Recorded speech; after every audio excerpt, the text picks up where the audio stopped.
Cuarta observación que quiero haceros.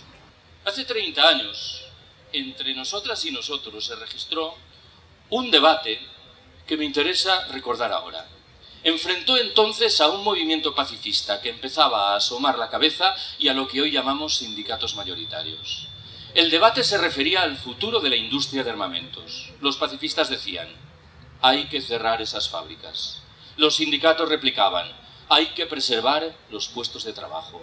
Lo que estamos diciendo es que un debate de la misma naturaleza debe cobrar cuerpo en los años venideros, bien que ampliado a otros muchos sectores económicos. Estoy pensando en la industria del automóvil, en la industria de la aviación, en la industria de la construcción, cómo no, en la industria militar, en la industria de la publicidad. Alguien replicará inmediatamente: si reducimos sensiblemente la actividad productiva de todos esos sectores, generaremos millones de desempleados en los Estados miembros de la Unión Europea. ¿Cómo responderemos a este innegable problema? Haremos uso de dos fórmulas distintas. En primer lugar, propiciaremos el desarrollo de aquellas actividades económicas que guardan relación con la atención de las necesidades sociales insatisfechas y con el respeto del medio natural. Y en segundo término, en los sectores económicos convencionales, que inevitablemente seguirán existiendo, procederemos a repartir el trabajo. El efecto en términos individuales será que trabajaremos muchas menos horas, dispondremos de mucho más tiempo libre y reduciremos nuestros a menudo hilarantes niveles de consumo. Tengo yo la impresión, la certeza, por decirlo mejor, de que este horizonte es claramente preferible al del modo de vida esclavo en el que estamos inmersos. Quinta observación que quiero haceros. Me interesa muy mucho subrayar que el proyecto del decrecimiento no se agota en la reivindicación de la necesidad de reducir los niveles de producción y de consumo, que implica la defensa de un conjunto de principios y valores muy diferentes de los hoy imperantes. Los enuncio de manera telegráfica. 1. La primacía de la vida social, que hemos ido perdiendo, frente a la lógica de la producción, del consumo y de la competitividad. 2. El ocio creativo, frente a las formas de ocio siempre mercantilizadas que nos ofrecen por doquier. 3. El reparto del trabajo, lo acabo de mencionar, una vieja demanda sindical que infelizmente ha ido muriendo con el paso del tiempo. 4. El establecimiento de una renta básica de ciudadanía que permita hacer frente a los problemas innegables que se revelarán al amparo de la aplicación de un programa de decrecimiento. 5. La reducción del tamaño de muchas de las infraestructuras productivas, administrativas y de transporte. 6. La recuperación de la vida local, frente a la lógica desbocada de la globalización en un escenario de reaparición de la democracia directa y de la autogestión. 7. y último, en el terreno individual, la sobriedad y la sencillez voluntarias. Alguien podría aducir que principios y valores como esta media docena nos sitúan fuera del mundo, que nada tienen que ver con la organización pasada o presente de las sociedades humanas. No es así. Esos principios y valores han estado de siempre presentes en las prácticas históricas del movimiento obrero. Han estado presentes en la actividad cotidiana de tantas mujeres a través de eso que hemos dado en llamar economía de cuidados, asentada siempre en la solidaridad y siempre ecológicamente sostenible. Han estado presentes, en fin, y por dejarlo ahí, en muchas de las prácticas cotidianas de esos pueblos del sur que nos empeñamos en descalificar como si fuesen primitivos y atrasados. Propondré en este caso un ejemplo de lo que quiero decir.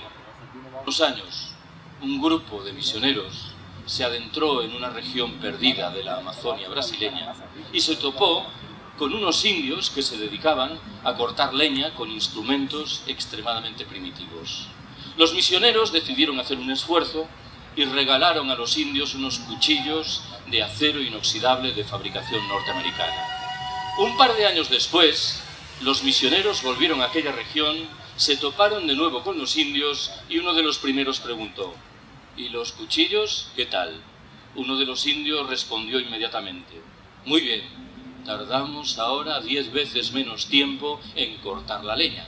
Inmediatamente tercia el misionero y dice: supongo entonces que estaréis produciendo 10 veces más leña que antes. El indio replicó perplejo: no, señor, seguimos produciendo la misma cantidad de leña que antes, solo que ahora disfrutamos de 10 veces más tiempo libre para dedicarlo a aquello que objetivamente tiene que ver con nuestro bienestar y nuestra felicidad. Sexta observación que quiero haceros. Cuando tengo que ilustrar de la mano de un ejemplo cuáles son las miserias imperantes en una sociedad como la nuestra y cuáles son algunas de las herramientas intelectuales que nos proporciona el decrecimiento, siempre echo mano de la misma casuística: la alta velocidad ferroviaria idolatrada por nuestros gobernantes. ¿Qué es lo que creo yo que conviene saber al respecto? Lo primero que hay que mencionar es el destrozo medioambiental que provoca la construcción de las líneas correspondientes, nunca contabilizado en sus maravillosos cálculos de coste y beneficio. Se ha dicho a menudo que la irrupción de esos trenes está llamada a permitir la desaparición del tráfico aéreo entre los núcleos de población que comunican. Es una media verdad. El tráfico aéreo entre Madrid y Barcelona no se ha hundido como anunciaban, y no se ha hundido por una razón fácil de entender. Las compañías aéreas siguen ofreciendo billetes sensiblemente más baratos que los que dispensa la Renfe de la mano de su maravilloso tren de alta velocidad. Las cosas como fueren, el AVE no es precisamente una bicoca ecológica. Un tren que se mueve a una velocidad de 300 kilómetros por hora consume 9 veces más energía que otro que lo hace a una velocidad de 100 kilómetros por hora. Vaya un segundo dato interesante. En España, la irrupción fulgurante de la alta velocidad ferroviaria ha coincidido en el tiempo con el cierre de muchas de las líneas del ferrocarril convencional. Cierre que se ha justificado sobre la base de la idea de que no eran rentables. Pregunto yo, si los recursos faraónicos asignados a la construcción de las nuevas líneas de AVE y los destinados durante decenios a la construcción de autovías en franco provecho del transporte privado se hubiesen destinado a modernizar el ferrocarril convencional, podríamos afirmar que este último no es rentable. Tercer dato interesante: a 20 kilómetros de distancia. No hace falta ser ingeniero para cuestionar esto. Estos trenes alcanzan velocidad cuando hay distancias respetables entre los núcleos de población que comunican. No era esto lo que quería subrayar ahora. El trazado de la nueva línea de alta velocidad se solapa en buena parte de su trayecto con el trazado de la vieja línea del ferrocarril convencional, que con toda certeza va a desaparecer, dejando sin un servicio público ferroviario a un sinfín de localidades que desde mucho tiempo atrás se beneficiaban de tal servicio. Menciono un cuarto y último dato. Hace unos años escuché en labios de un colega andaluz un comentario sobre esto que me pareció singularmente atinado. Dijo: la alta velocidad ferroviaria es un ejemplo de libro, de cómo los integrantes de las clases populares celebran con alegría que con los impuestos que pagan se construyan líneas de alta velocidad que van a beneficiar en exclusiva a los integrantes de las clases pudientes. Hace media docena de años, esta estimulante figura intelectual que es el presidente Rodríguez Zapatero inauguró un tramo de alta velocidad entre Córdoba y Antequera en Andalucía. El reclamo publicitario vinculado entonces con esa inauguración era la idea de que el trayecto en tren entre Madrid y Granada, o entre Granada y Madrid, se reducía de 6 horas a 4 horas y media. Un par de días después apareció en un diario madrileño una carta de un granadino que confesaba haber realizado el experimento y certificaba que era verdad. Había ahorrado 1 hora y media en su viaje a Madrid y otra hora y media en el regreso a Granada, un total de 3 horas.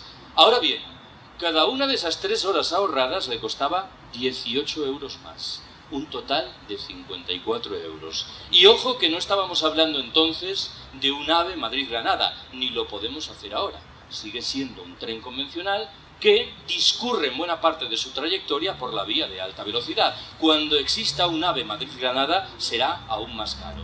El granadino en cuestión confesaba preferir el viejo tren, que le permitía leer 1 hora y media más por trayecto y sobre todo le permitía ahorrarse 54 euros que no precisamente le sobraban. Estoy obligado a formular un segundo ejemplo de lo mismo. Esta otra estimulante figura intelectual, que es el ministro de Fomento, el señor Blanco, en una rueda de prensa de presentación de la nueva línea de AVE, que desde diciembre comunica Madrid con Valencia, echó mano de una estimación estadística demoledora. Debiera serlo si en nuestro país hubiese periodistas con un mínimo de decencia y de sentido crítico. Dijo: la nueva línea de alta velocidad va a permitir que se reduzca en un 55% el tráfico aéreo entre Madrid y Valencia, en un 25% el tráfico en automóvil y en un 5% el tráfico en autobús. Creo que no es posible extraer otra interpretación que esta. Se han invertido miles de millones de euros de recursos públicos para construir una infraestructura de transporte que va a permitir que la mitad de los ricos que se movían en avión entre Madrid y Valencia cambien al tren, mientras la abrumadora mayoría de los pobres que se desplazaban en autobús van a seguir haciéndolo en autobús. Esto me conduce a formular una pregunta que puede parecer imprecisa: llegar de Madrid a Valencia en 1 hora y 35 minutos. Respondo rápidamente: los ejecutivos de las grandes empresas. Estamos trazando un sistema de transporte público ferroviario sobre la base de los intereses de una escueta, singularísima y más bien asquerosa minoría de la población. Séptima y última observación que quiero hacer. Desde hace bastante tiempo invito a prestar atención a 2 procesos de signo muy distinto que la merecen. El primero de ellos lo relata muy bien un periodista alemán llamado Karl Ameri en un libro titulado Auschwitz comienza el siglo XXI. Lo que Ameri nos dice en ese libro es que estaríamos muy equivocados si concluyésemos que las políticas que abrazaron los nazis alemanes 80 años atrás remiten a un momento histórico coyuntural y especialísimo, de tal manera que son afortunadamente irrepetibles. Ameri nos emplaza antes bien a examinar puntillosamente, en detalle, el contenido de esas políticas. ¿Por qué? Porque bien pueden reaparecer en los años venideros, no defendidas ahora por ultramarginales grupos neonazis, sino postuladas por algunos de los principales centros de poder político y económico, cada vez más conscientes de la escasez general que se avecina y cada vez más firmemente decididos a preservar esos recursos escasos en unas pocas manos en virtud de un proyecto de estricto darwinismo social militarizado. El segundo de los horizontes no es otro que el del renacimiento de nuestros movimientos de contestación y emancipación. Cuando tiempo atrás decía esto, mucha gente sonreía, identificando mi alarmante ingenuidad. Creo que lo que tenemos ahora justifica incipientemente que este era un horizonte mucho más creíble de lo que muchos anunciaban. Si no somos capaces de decrecer en el norte opulento, en virtud de un proyecto consciente, racional, paulatino, ecológico, social y solidario, acabaremos por decrecer de mala manera de resultas del hundimiento sin fondo del capitalismo global que padecemos. Muchas gracias por habernos escuchado.